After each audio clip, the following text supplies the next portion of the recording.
और बच्चे लोग कैसे हो। आज हम नेवला और ब्राह्मण की पत्नी की कहानी सुनेंगे, जो बहुत ही मजेदार कहानी है। बरसों पुरानी बात है। एक गांव में देवदत्त नाम का ब्राह्मण अपनी पत्नी देवकन्या के साथ रहता था।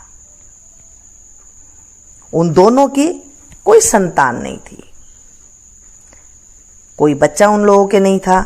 आखिरकार कुछ वर्षों के बाद उनके घर प्यारे से बच्चे ने जन्म लिया। दोनों बहुत खुश थे। ब्राह्मण की पत्नी अपने बच्चे को बहुत प्यार करती थी। एक दिन की बात है, ब्राह्मण की पत्नी देवकन्या को अपने घर के बाहर नेवले का छोटा सा बच्चा मिला। उसे देखकर देवकन्या को उस पर दया आ गई और वो उसे घर के अंदर ले गई और उसे भी अपने बच्चे की तरह ही पालने लगी। ब्राह्मण की पत्नी बच्चे और नेवले दोनों को अक्सर पति के जाने के बाद घर में अकेला छोड़कर काम से चली जाती थी। नेवला इस दौरान बच्चे का पूरा ख्याल रखता था। दोनों के बीच का अपार स्नेह देखकर देवकन्या बहुत खुश थी। एक दिन अचानक ब्राह्मण की पत्नी के मन में हुआ कि कहीं यह नेवला मेरे बच्चे को नुकसान न पहुंचा दे। आखिर जानवर ही तो है और जानवर की बुद्धि का कोई भरोसा नहीं कर सकता। समय बीतता गया और नेवले और ब्राह्मण के बच्चे के बीच का प्यार गहरा होता गया, बहुत गहरा होता गया। एक दिन ब्राह्मण अपने काम से बाहर गया हुआ था। पति के जाते ही देवकन्या भी अपने बच्चे को घर में अकेला छोड़कर बाहर चली गई। इसी बीच उनके घर में एक सांप घुस आया। इधर ब्राह्मण देवदत्त का बच्चा आराम से सो रहा था, उधर सांप तेजी से उस बच्चे की ओर बढ़ने लगा। पास में ही नेवला भी था। जैसे ही नेवले ने सांप को देखा तो वो सतर्क हो गया। नेवला तेजी से सांप की ओर लपका और दोनों के बीच काफी देर तक लड़ाई हुई। आखिर में नेवले ने सांप को मारकर बच्चे की जान बचा ली। सांप को मारने के बाद नेवला आराम से घर के आंगन में बैठ गया और सुस्ताने लगा। इसी बीच देवकन्या घर लौट आई। जैसे ही उसने नेवले के मुंह को देखा तो वह डर गई।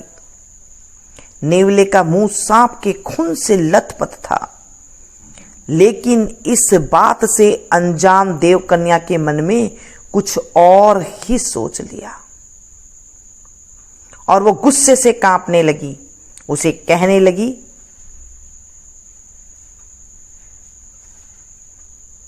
और उसे लगा कि नेवले ने उसके प्यारे बेटे को हत्या कर दी।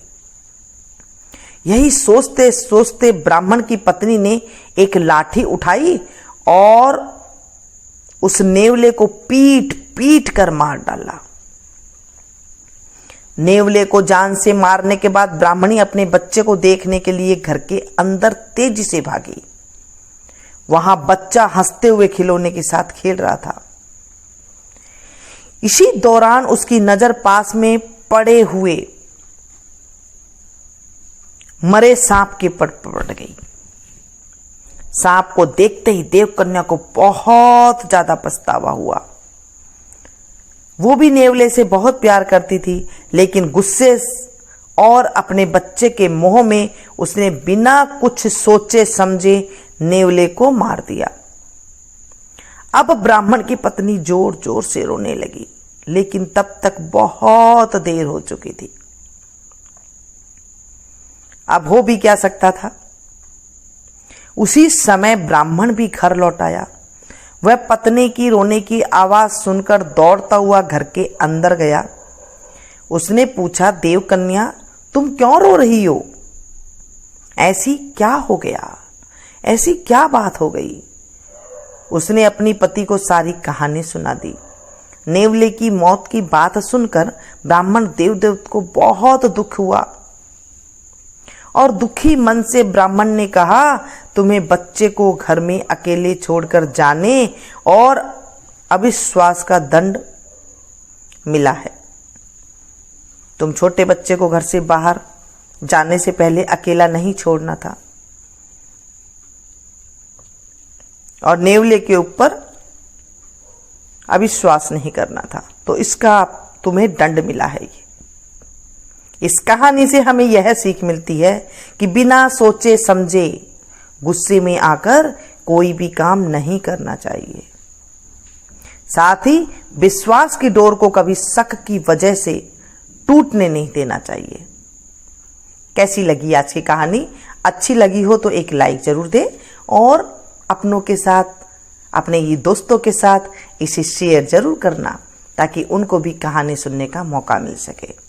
और हाँ, अगर आपने मेरे चैनल को अभी तक सब्सक्राइब नहीं किया है ना, तो प्लीज कर लीजिएगा ताकि आपको डेली ऐसी नई नई कहानी सुनने को मिले और आपको नई नई सीख मिले।